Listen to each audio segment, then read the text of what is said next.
You pour your heart and every drop of effort into turning an old house into a dream home, setting a glowing table with 24 seats, certain that today your family would finally be proud of you. But then, your phone lit up with a bitter truth. They were all smiling, raising glasses at your brother's so-called new home.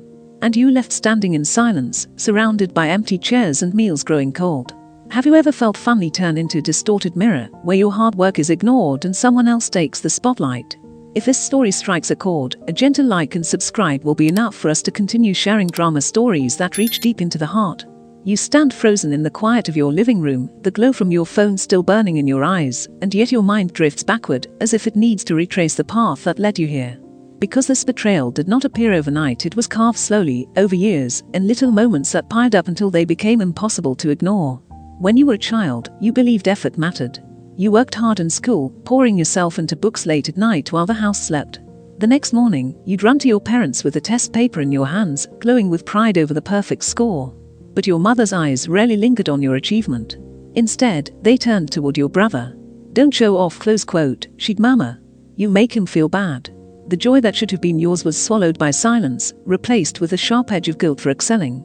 Have you ever felt that sting the moment when your success is treated as a threat, instead of a reason to celebrate? In those days, you convinced yourself that things would change when you grew older. Surely adults would notice your persistence, your sacrifices. But the pattern deepened with time. At every birthday, every holiday, the spotlight tilted toward your brother.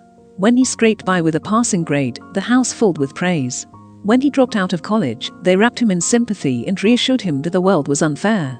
But when you earned a scholarship through relentless effort, the room was filled with silence, as though your success made you invisible.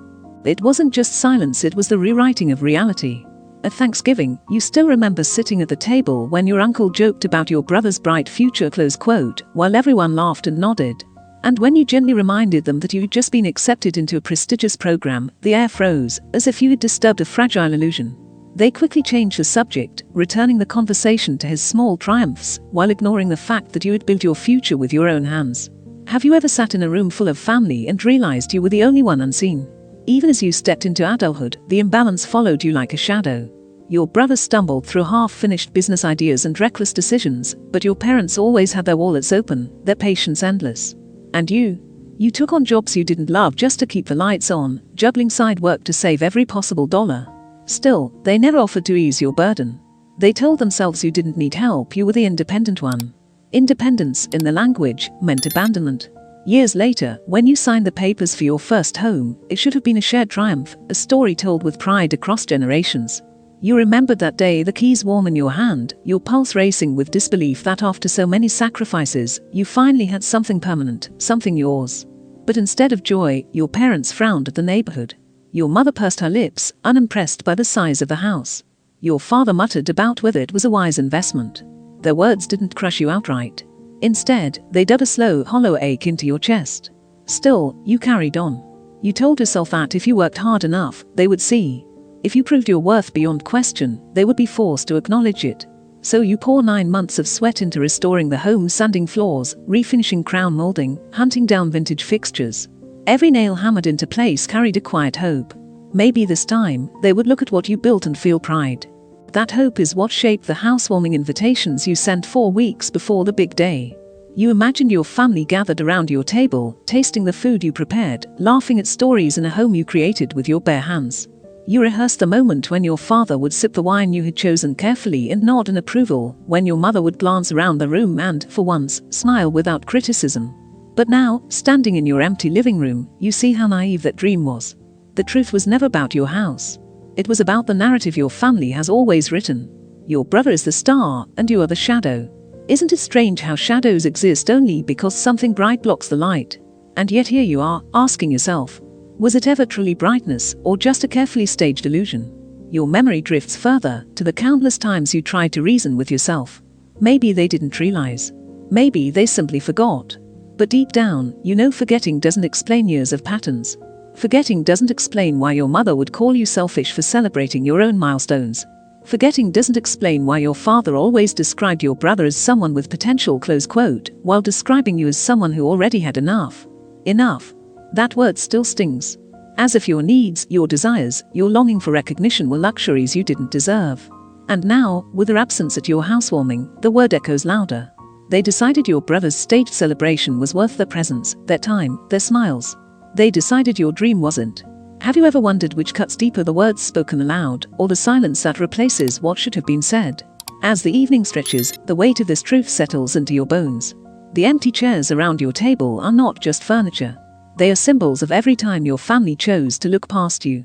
Every untouched plate is a reminder that their approval was never for you to have. And yet, even in that silence, something flickers. The neighbors who came, the colleagues who showed up, the friends who hugged you tightly, these people didn't arrive out of obligation. They came because they chose you. Their presence doesn't erase the absence of your family, but it whispers a quiet truth you're only beginning to hear. Belonging is not always bound by blood. You take a deep breath, your hands brushing across the polished wood of the table. For the first time, you sense a shift inside you. Perhaps the recognition you longed for was never theirs to give. Perhaps it is yours to claim. And as you stand in that moment, hurt but unbroken, you realize your story is no longer about chasing approval. It's about rewriting what family means. You rest your hand on the polished wood of the table, feeling each mark like the quiet proof of your own effort. Maybe the recognition you've been seeking was never theirs to give, but something you've already earned by standing tall and building this life with your own hands. And if any part of this story reflects a shadow of your own, stay with me for the drama stories yet to come. Just a gentle tap on like, a simple subscribe, is enough for us to keep walking together through the truths hidden in family ties. The night grows heavier, and silence hangs in the air like a weight pressing down on your chest. Around you, the table is still set, 24 plates glimmering under the soft light, 24 chairs, waiting for voices that never came. The aroma of food you spent hours preparing lingers in the room, but each dish cools untouched. And when you finally gather the courage to lift your phone again, the truth burns brighter than any candle on that table. There they are, your parents, your relatives, your brother. All of them smiling in photographs, glasses raised high, faces glowing with joy. They are celebrating his first home. But you know the truth. It's not a purchase, not an achievement born of sacrifice. It is only a rental, staged into something greater than it is. And worse, it is staged on the very day you invited them to witness the home you built with your own hands. Your mother's caption cuts the deepest. So proud of our boy's milestone. Not a word about you. Not even a hint that she remembered your invitation, your dream, your 9 months of relentless work. Have you ever felt betrayal so sharp it doesn't even need words, just a photograph that tells you exactly where you stand in the family's story? You try calling, again and again. Straight to voicemail. You send messages that never receive replies. And when your aunt finally answers, her voice is casual, almost distracted by the music and laughter in the background. "Honey, aren't you coming to Brandon's housewarming? He bought a place downtown, everyone's here." Your throat tightens as you whisper the truth. "But today is my housewarming. I sent the invitations weeks ago."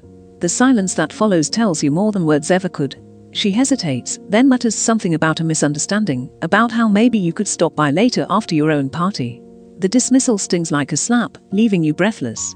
And in that moment, you realize it wasn't a mistake. It was a choice. They chose him. Again. Your guests, neighbors, colleagues, friends exchange worried glances, unsure of how to comfort you. And then Mrs. Eleanor, the elderly woman who has lived next door for decades, rises slowly from her chair. She lifts her glass and says firmly, "Don't let empty chairs steal your joy, dear. Today is your day." The words wash over you like a balm, not erasing the wound, but reminding you that love can exist outside the ties of blood. You raise your glass, your voice steadier than you expect. Today is about the people who showed up. And in that moment, though your chest still aches, you feel the faint stirrings of strength you didn't know you had. Later, when the night is quiet and only your closest friend Rachel remains to help pack away leftovers, the doorbell rings. Your mother stands on the porch, pearls catching the light, her eyes sharp as they scan your living room. She steps inside without waiting for an invitation, her lips pursed as she surveys the space you restored piece by piece. "It's nice," flows quote, she says flatly. Smaller than it looked in pictures. The words slice through you not because they're cruel, but because they are familiar. This has always been her way. To diminish, to dismiss, to make sure your pride never grows unchecked. When you ask her why she came, her response leaves you speechless. "Honestly, I don't understand why you're making such a big deal about today. Brandon is finally doing something positive, and you couldn't even show up for him." You feel the floor tilt beneath you. Show up for him? You invited them weeks ago. You planned, you cooked, you waited. And still, somehow, she has turned the story upside down, making you the one at fault. Have you ever wondered what hurts more, the betrayal itself, or the way the betrayer insists you are the problem? You remind her of the truth, your voice trembling but firm. "I was here, hosting my own housewarming. You all knew. You chose to go to him." Her silence says everything. Deep down, you understand. This was no accident. They knew. They supported the lie. They staged a false celebration to overshadow yours.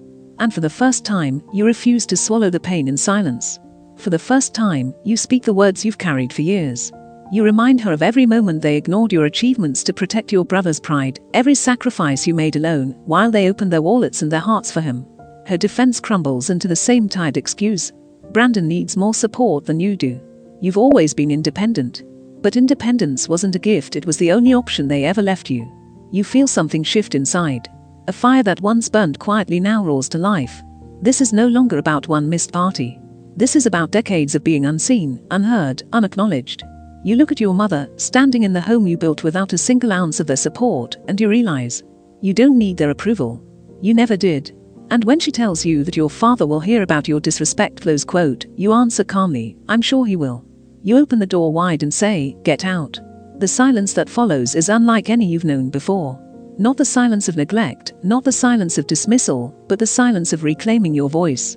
Later, when your father comes to see you, his words are no better. He tries to shift the blame onto you, to suggest that if you simply apologized, things could return to normal.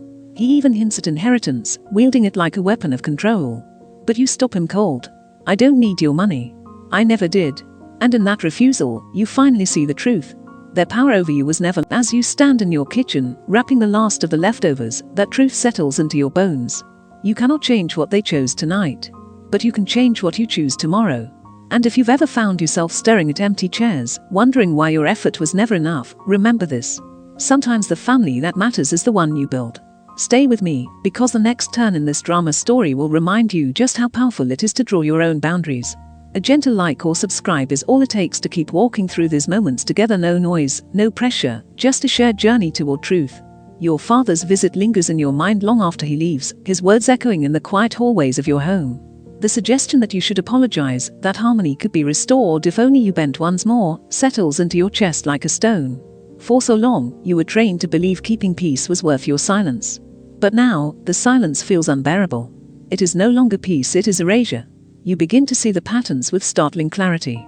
Every story told at family gatherings, every holiday where your achievements were tucked beneath the tablecloth, every birthday where your brother's needs overshadowed your joy, all of it forms a line pointing straight to this moment. You were never allowed to exist fully. You were cast as the backdrop so he could play the star. And when the realization sharpens, it is no longer sadness that consumes you, but something stronger. Anger, yes, but also clarity. You are done being invisible. Days turn into weeks, and you focus on the life you are building without them. Rachel stays by your side, steady as ever. Mrs. Eleanor stops by with stories and advice, filling your afternoons with warmth. Your colleagues check in, offering encouragement that feels more genuine than any praise you've ever received from family. Slowly, your home begins to feel less like a reminder of abandonment and more like proof of resilience. Yet betrayal is never quiet. It reverberates in unexpected ways. One afternoon, your cousin sends screenshots from the family group chat. Words leap from the screen. Macy has always been difficult. She's just jealous of Brandon. She never knows how to support the family. You remember the incident they call a fit at Thanksgiving when you were 16, the one time you dared to cry after being ignored, while they praised your brother's mediocre grades. To them, it was a tantrum. To you, it was the moment you realized the rules were written against you. Reading the words now feels like watching the story of your life rewritten in someone else's ink. But instead of breaking, something steadies inside you. For the first time, you know you are not the character they describe. Your sessions with Dr. Foster confirm what your heart already senses. The golden child and the scapegoat. Your brother elevated no matter the cost, you diminished no matter the effort. Hearing it framed so clearly is like turning on a light in a room you stumbled through for decades. And yet, the clarity is bittersweet. Because knowing the truth does not erase the sting. It simply makes the betrayal sharper, because it was never random. It was deliberate, sustained, systematic. The tension escalates when your brother appears at your door one evening. He wears his usual smile, polished and easy, as though the world bends naturally in his favor.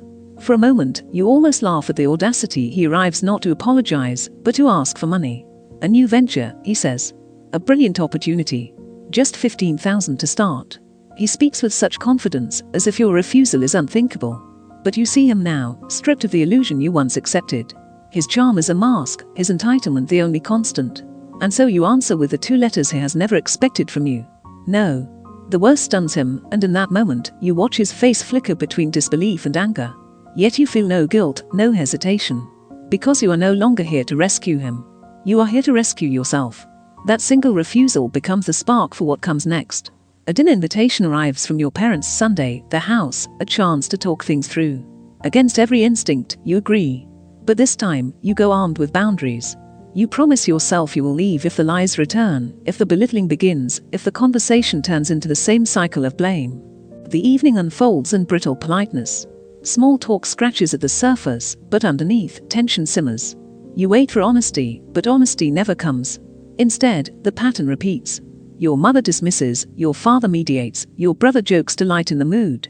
And when your mother finally breaks the facade, it is with words you could have predicted. I don't understand why you had to buy such an expensive house. You could have chosen something more reasonable, like Brandon did. The lie glares at you across the table. Brandon never bought his home. Yet here, in this dining room, truth has no place. You set your napkin down slowly, the weight of decades pressing against your chest. And then, for the first time in this house where you were always the outsider, you say the words that have waited too long. I didn't come here for more lies. The room freezes. Your father pleads, your mother frowns, your brother avoids your eyes. But you are no longer here to protect their comfort. You rise from your chair, and with a calm you didn't know you possessed, you walk away. The door closes behind you with quiet finality, and the night air rushes into your lungs like freedom. For years, you believed you needed their acceptance to belong. But now, you understand you belong the moment you decide you do. Time passes. Seasons shift. The winds remain, but they no longer define you. Your house grows into a sanctuary, filled with laughter from friends who choose you, not out of obligation, but out of love. Sunday dinners become a tradition, not with the family who abandoned you, but with the family you created. And yet, the story does not end there. Because one day, your phone lights up again, this time with your brother's announcement. An engagement. Your family celebrates with the same exaggerated joy, their words pouring across social media. And once again, they look to you, not with invitations but with expectations. To attend. To support, to contribute. The irony is almost too sharp to bear. After years of being overlooked, you are suddenly necessary not as a sibling, not as a daughter, but as a resource. And in that bitter clarity, the drama of your family story reaches its breaking point. Because this is no longer about them. It is about you. About how long you will allow the lies to shape your life, and about how firmly you will hold to the truth you now see. The choice lies before you, more clearly than ever. Remain the shadow, or step fully into the light of your own making. Your brother's engagement announcement does more than flood your phone, it reopens wounds you thought were beginning to heal. The photographs, the captions, the endless parade of congratulations from relatives who never once came to your housewarming, it all presses against you like a cruel reminder. For years, they have ignored your sacrifices, dismissed your triumphs, and rewritten your story. And yet, when his celebration arrives, they expect you to return as if nothing has happened, to stand in the crowd and smile.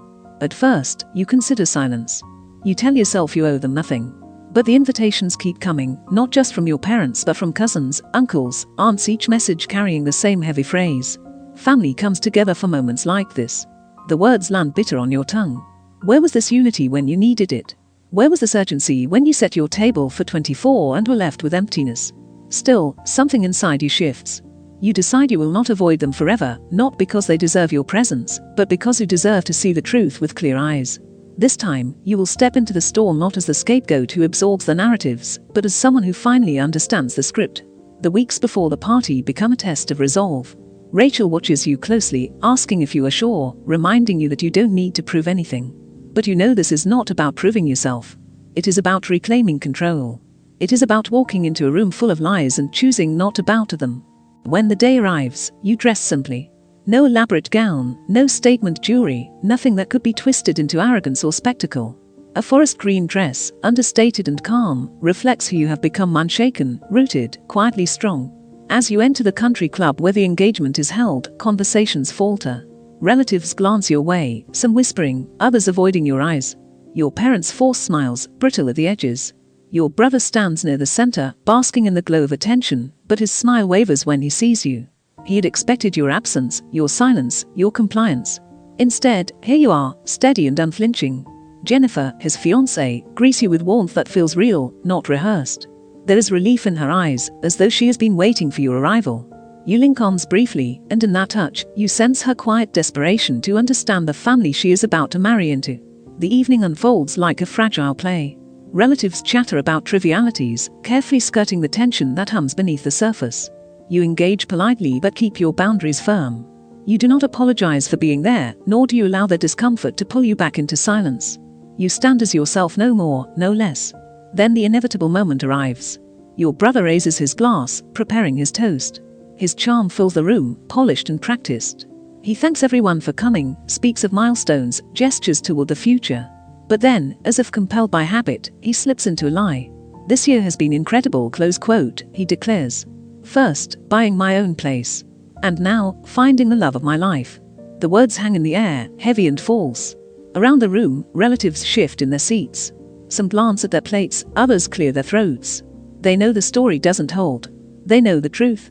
Jennifer's smile falters, her eyes darting toward you with a mixture of confusion and recognition. For a heartbeat, you consider speaking, shattering the illusion once and for all. But then you realize you don't need to. Lies collapse under their own weight. And so you remain silent, sipping your water, letting the truth reveal itself in the uneasy silence that follows. Later, Jennifer finds you on the terrace, her voice trembling as she admits her doubts. She confesses she has seen the cracks, heard the whispers, felt the inconsistencies. "Your parents know, don't they?" She asks softly. You meet her gaze and answer with a quiet honesty. "They've always known." It is not an accusation. It is a fact. And in that simple truth, something profound passes between you. She sees, perhaps for the first time, the depth of the pattern she is marrying into. Whether she stays or leaves will be her choice, but you know you have given her the clarity you once wished for yourself. Inside, the evening crumbles. Arguments flicker in hushed tones, your brother snapping at Jennifer, your parents scrambling to preserve the illusion. Relatives murmur, some sympathetic, others judgmental, but none of it touches you. For the first time, their chaos is not your burden. When you leave, you walk tall. Not triumphant, not vindictive, simply free. The night air feels cleaner than the room you left behind. Rachel waits by the car, her eyes searching yours for answers. You nod once, steady and sure. "I'm ready," you tell her. And you mean it. In the months that follow, life begins to take on a rhythm that feels wholly yours. Sunday dinners continue at your house, filled with laughter and warmth.